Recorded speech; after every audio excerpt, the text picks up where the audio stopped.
Ela financiou a vida dos sonhos com 800 euros por semana. Mas, no dia do aniversário dela, riu e disse: "Você só veio pela comida grátis, né? Nem ficou para o bolo." 36 horas depois, recebi 14 mensagens de voz, 3 mensagens de texto e uma batida nervosa na minha porta.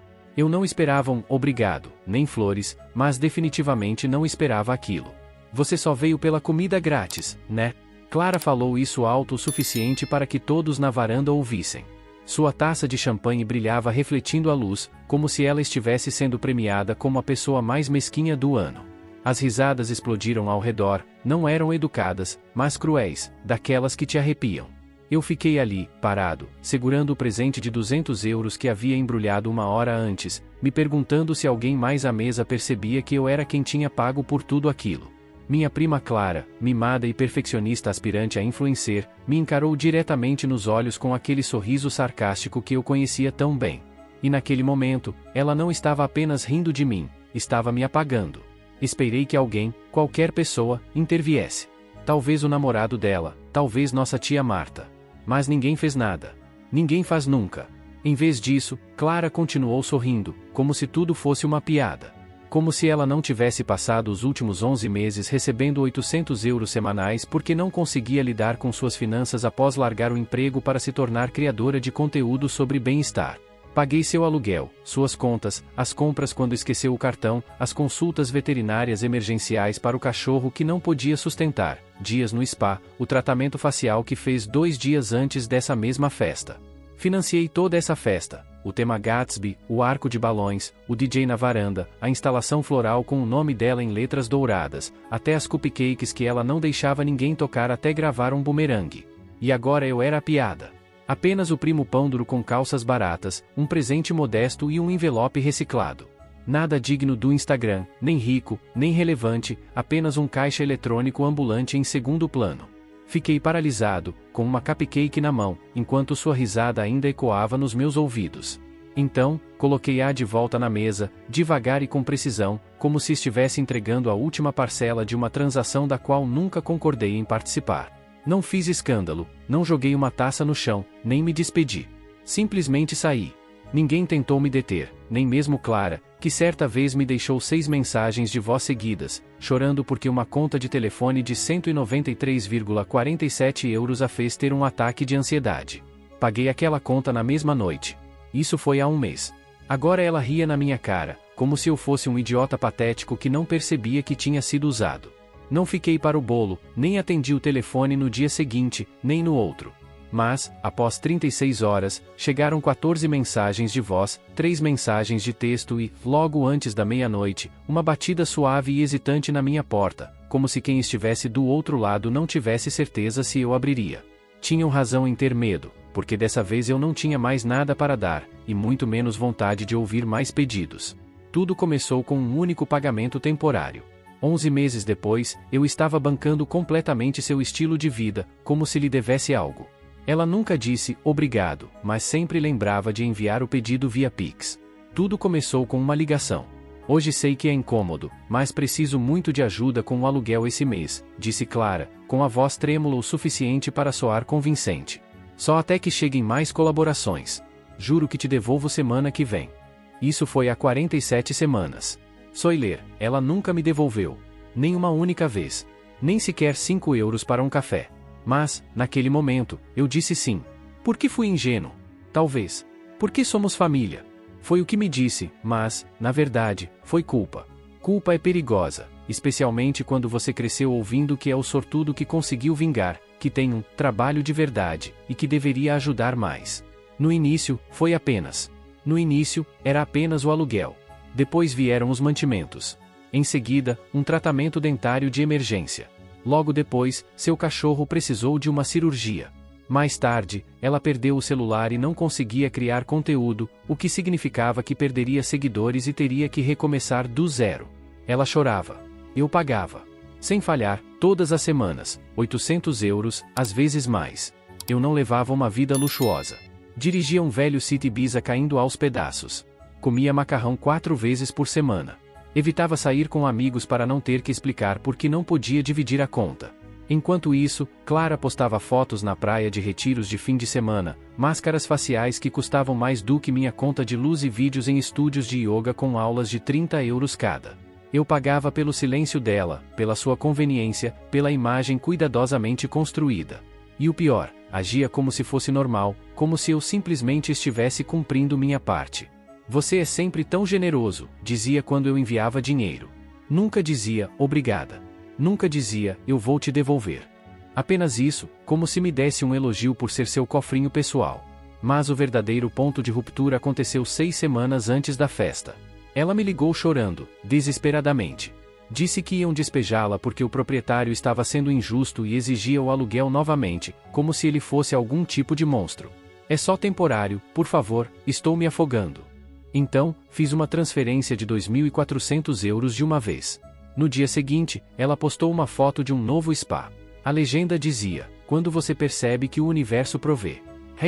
#mentalidade de abundância. Fiquei olhando para a tela por 1 minuto inteiro, relendo aquilo várias vezes. Agora eu era o universo. Naquela noite, comecei a registrar cada transação: aluguel, comida, tratamentos de beleza, corridas urgentes de táxi, pagamentos ao cabeleireiro, 89 euros para uma confeitaria por um cupcake sem glúten para o aniversário do cachorro. Sim, do cachorro. No final do mês, o total ultrapassava 31.000 euros. Eu poderia ter comprado um carro novo, quitado meu empréstimo estudantil ou viajado para algum lugar. Mas, em vez disso, financiei completamente o estilo de vida de uma aspirante a influencer. E ainda assim, ela me chamou de mão fechada. Aquela palavra doeu mais do que eu esperava, porque já tinha sido dita antes. Começou como uma brincadeira. Uma vez, quando levei cerveja em vez de vinho para um churrasco familiar, ela revirou os olhos e disse: "Que economia, que tédio. Muito típico de você." Outra vez, quando rejeitei sua ideia de fazermos uma viagem conjunta de aniversário para Ibiza, ela murmurou: "Não seja tão pão duro." Ignorei. Sempre ignorei, porque ela estava passando por muitas coisas, porque não falava sério, porque eu era o responsável, o tranquilo, aquele que sempre juntava os pedaços. Mas algo mudou depois daquela publicação do spa. Algo se quebrou. Na próxima vez que ela me ligou, dizendo que tinham cortado o Wi-Fi, fiz uma pausa.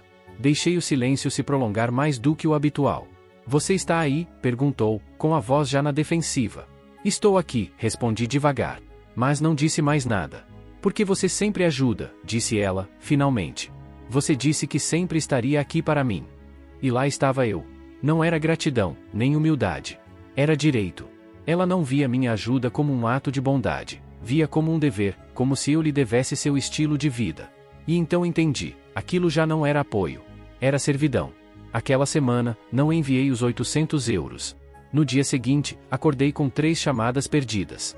Depois, uma mensagem: "Oi, aconteceu algo com a transferência? Meu proprietário está me pressionando de novo." Não respondi. Na semana seguinte, ela me enviou outra solicitação de Pix, sem mensagem, apenas o número, 800 euros. Recusei.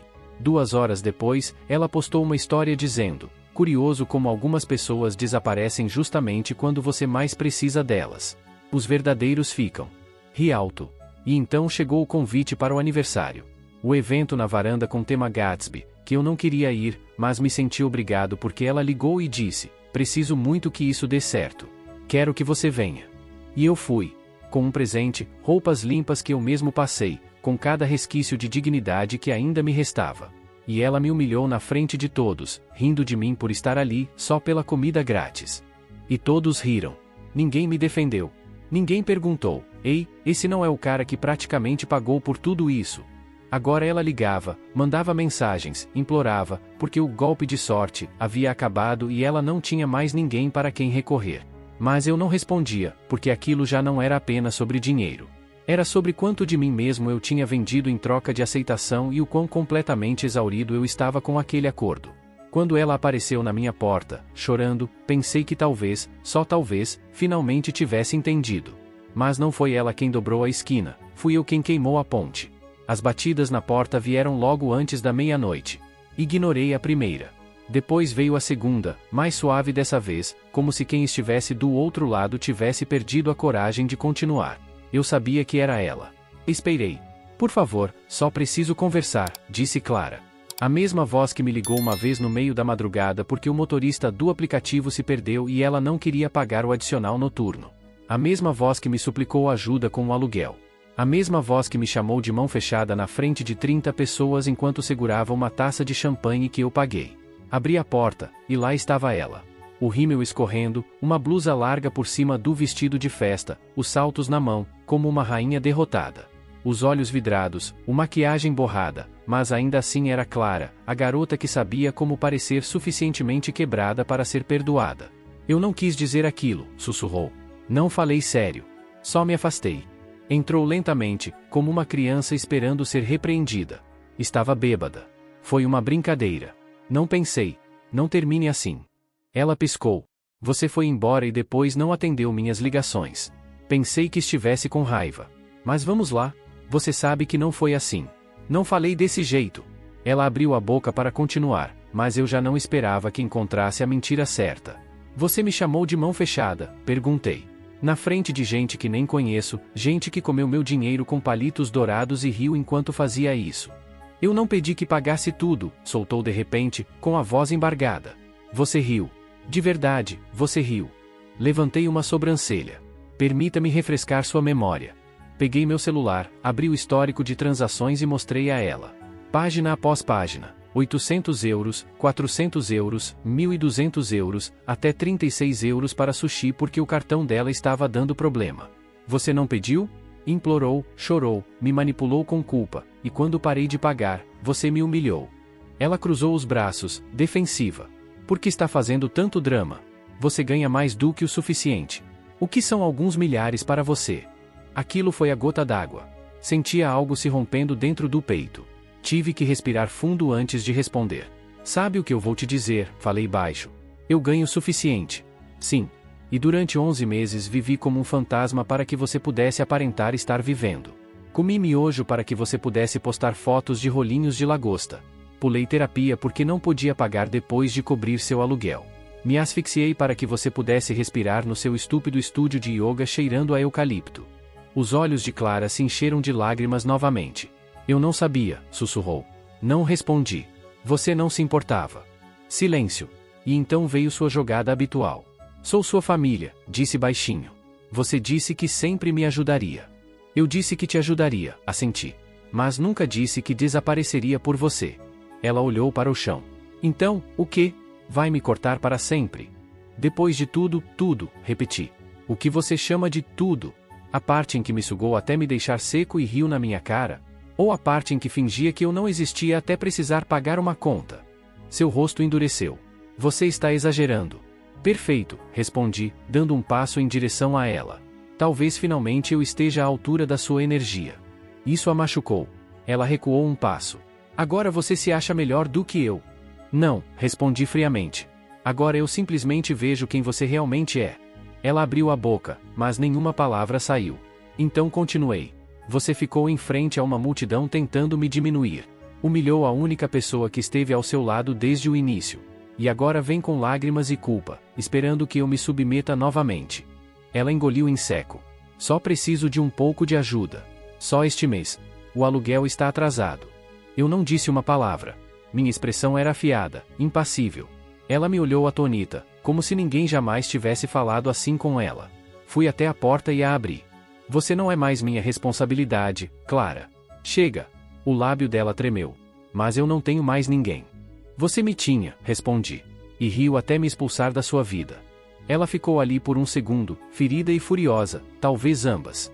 Depois pegou sua bolsa e saiu pesando firme, murmurando algo baixo.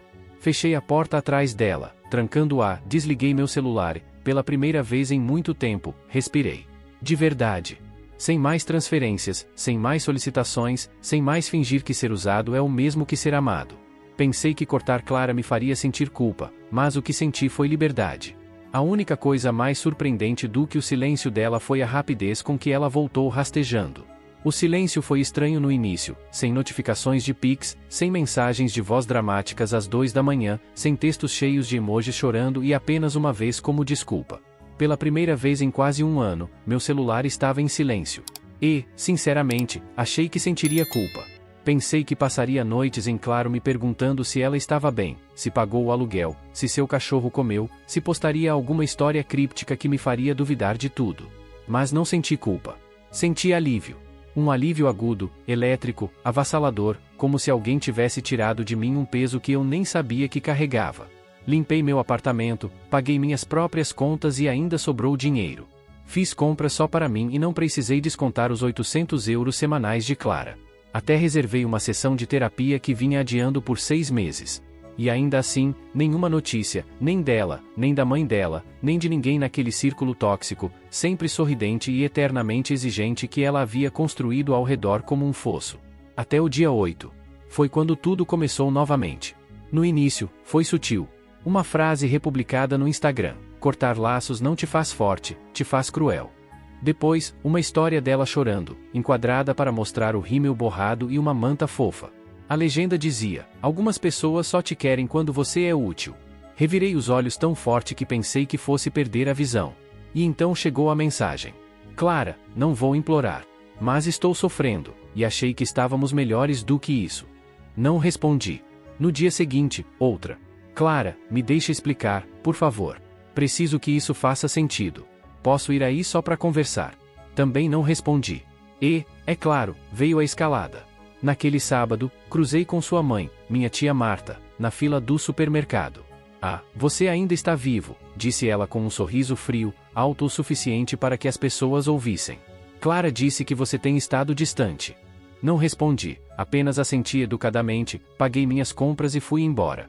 No domingo, o tom de Clara havia mudado completamente. Clara, olha, sei que errei. Mas não quis te machucar. Eu só fiquei com medo. Todo mundo estava olhando, e eu quis fazer graça. Era uma brincadeira. Você importa para mim. Sempre importou. Por favor, não me odeie. Fiquei olhando para a tela por 1 minuto inteiro e então fiz algo que não fazia desde que tudo isso começou. Deixei o celular de lado e saí. Fui caminhar. Comprei um café. Sentei-me no parque com um livro e não senti o peso esmagador do pânico alheio sobre meus ombros. Eu já não era mais um salvador. Não mais. Mas Clara não desistiu. Ela continuou escrevendo, e escrevendo. Depois ligou. Deixou uma mensagem de voz que começou calma e terminou entre soluços. Já não era mais sobre o aluguel ou sobre a festa. Era sobre controle, podia sentir que ela o estava perdendo e estava entrando em pânico. Na noite seguinte, jogou sua última carta. Apareceu na minha porta novamente, mas desta vez não estava sozinha. Atrás dela estava seu namorado, Diego, ou qualquer que fosse aquele nome típico de perfil genérico. O mesmo que riu com a piada dela, o mesmo que me viu sair daquela varanda como se eu fosse invisível. Agora ele estava na minha porta, com as mãos nos bolsos e o olhar baixo. Só queremos conversar, disse Clara em voz baixa. Não abri a porta por completo. Você já fez isso, respondi. Na sua varanda, na frente de 30 pessoas.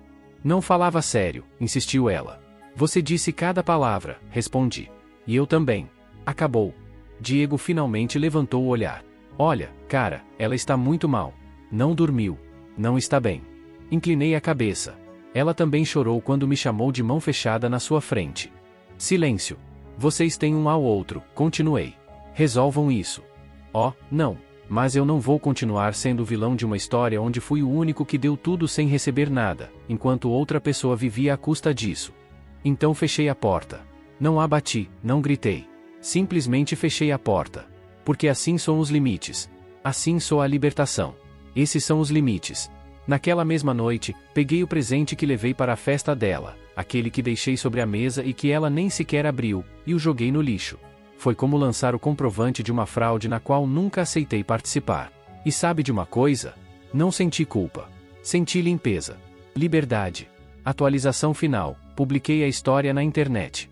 Não por autopiedade, mas apenas para conseguir respirar. Mas não estava preparado para a resposta do mundo. Uma semana depois de fechar a porta para Clara, para sempre, fiz algo que jamais imaginei que faria. Publiquei toda a história em um fórum anônimo, desde uma conta descartável. O título dizia: paguei 800 euros por semana à minha prima durante 11 meses. Ela me chamou de mão fechada no aniversário dela. Saí sem dizer uma palavra. Sem etiquetas, sem edições, apenas a verdade. A publicação explodiu em questão de horas. Dezenas de milhares de votos positivos, milhares de comentários. Gente dissecando cada frase como se fosse um personagem em algum drama retorcido. Não esperava isso. Nem sabia ao certo por que fiz aquilo. Talvez só precisasse dizer em voz alta, ver se eu era louco ou se a louca era ela. E o fórum não teve piedade. Alguns dos comentários mais votados foram devastadores. Item, ela não é sua prima. Passou meses te manipulando emocionalmente. Você fez bem em cortá-la. Item, eu teria jogado a cupcake na cara dela. Item, a paciência que você teve?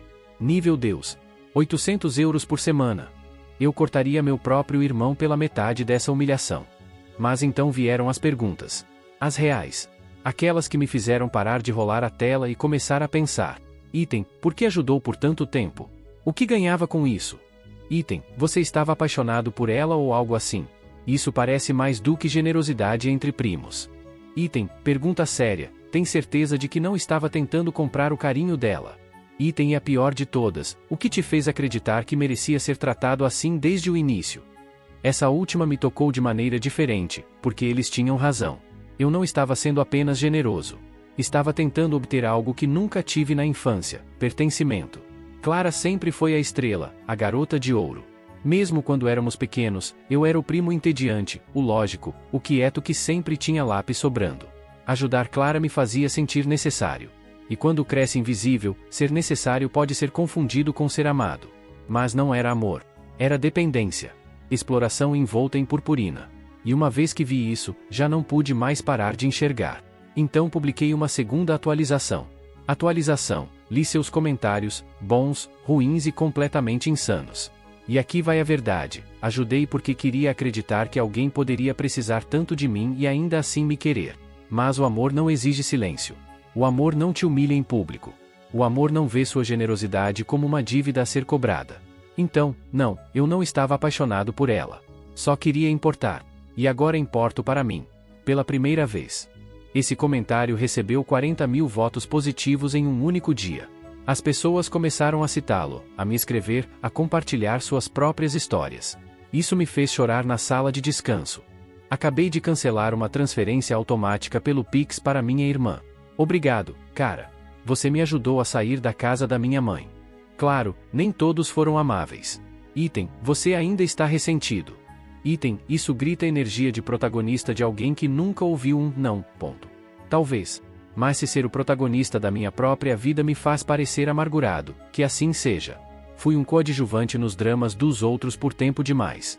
Agora, não envio mais dinheiro por culpa. Não respondo a histórias tristes às 3 da manhã. Não vivo com o celular vibrando como uma máquina caça-níqueis toda vez que alguém precisa de um pequeno favor. Saio para caminhar. Cozinho para um. Durmo. O outro dia, Clara voltou a escrever. Clara aqui. Sinto falta de como costumávamos ser antes de tudo isso, ou o que quer que isso seja.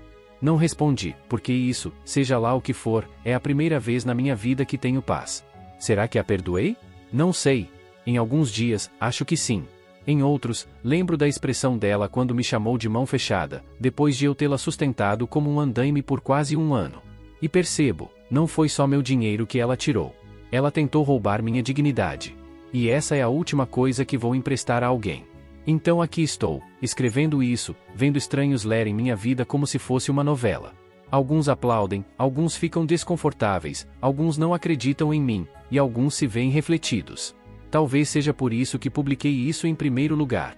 Porque, se há alguém lá fora sendo usado em silêncio, sorrindo enquanto se afoga, se perguntando se está louco por finalmente dizer não, talvez isso o ajude a respirar. Ou talvez não. Não pretendo ter todas as respostas, mas me faço uma pergunta. Se alguém só te quer quando você serve para algo, será que essa pessoa já te quis de verdade?